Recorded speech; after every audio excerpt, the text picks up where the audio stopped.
Eileen Sears. Hello, I'm Eileen Sears. Hello, I'm Eileen Sears with your App of the Week. Summertime is about beaches, barbecues, and of course concerts. This week I found an app that helps you find out when and where your favorite bands are playing. It's called Bands in Town. The first time you open the app, it's going to automatically sync with your Facebook, Last.fm, Pandora, and all the music on your smartphone. After that, change your location or add a new one, and it's going to search for all the upcoming bands that are playing in the area. Under the Concerts tab, it gives you the option to filter between recommended artists that the app provides for you, or you can just search for some of the bands that you're tracking on yourself. You also have the ability to find bands that are playing tonight or in the upcoming weeks. And if you see something you like, it's really great because you can even buy the tickets right off of the app. Starting in August, students and faculty won't be able to smoke on campus. However, they'll still be able to light up inside their cars. That means college students commuting from a station like Oak Forest will have to pay 75 cents more each way.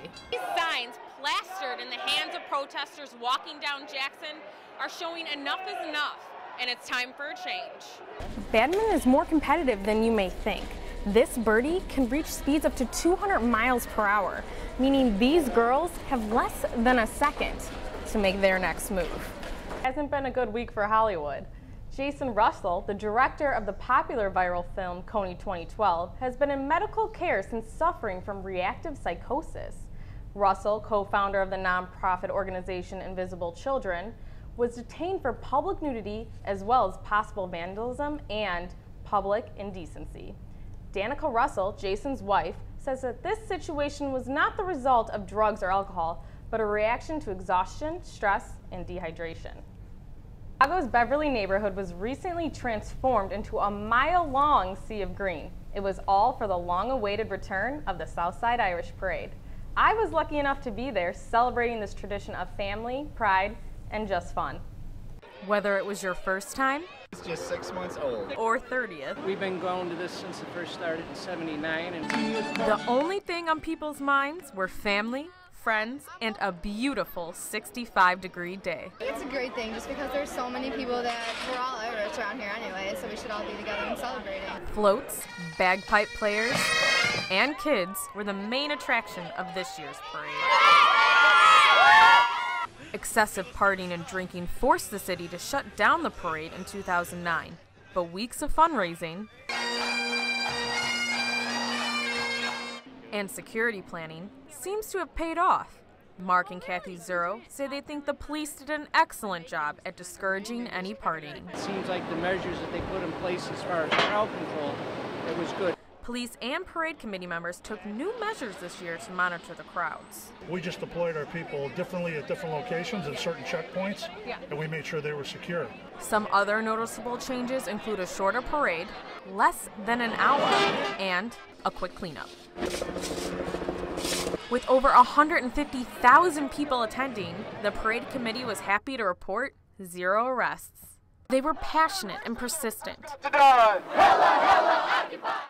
And on April 7th, hundreds of Occupy Chicago protesters made sure their voices were heard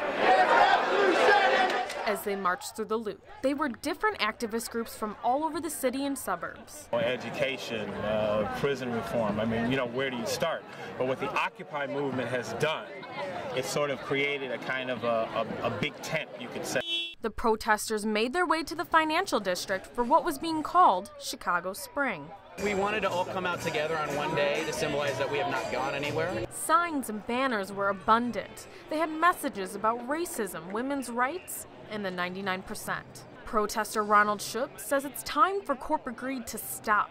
He says the 99% deserve a piece of the pie. I live in Uptown and I see the pain every day. People on the street panhandling and begging. Occupy leaders say this is just the beginning of many protests they will have throughout April, leading up to that NATO summit in May. Working with a number of community groups, neighborhood organizations and labor groups, churches as well, to build this day. Britt Schulte is a member of the International Socialist Organization. She says she was overwhelmed by the support. Analogy, but it felt like the first day of school. Occupy organizers say with this nice weather, people can expect to see more action throughout the city. For Metro Minutes, I'm Eileen Sears. And I'm Eileen Sears. Thanks for watching Metro Minute.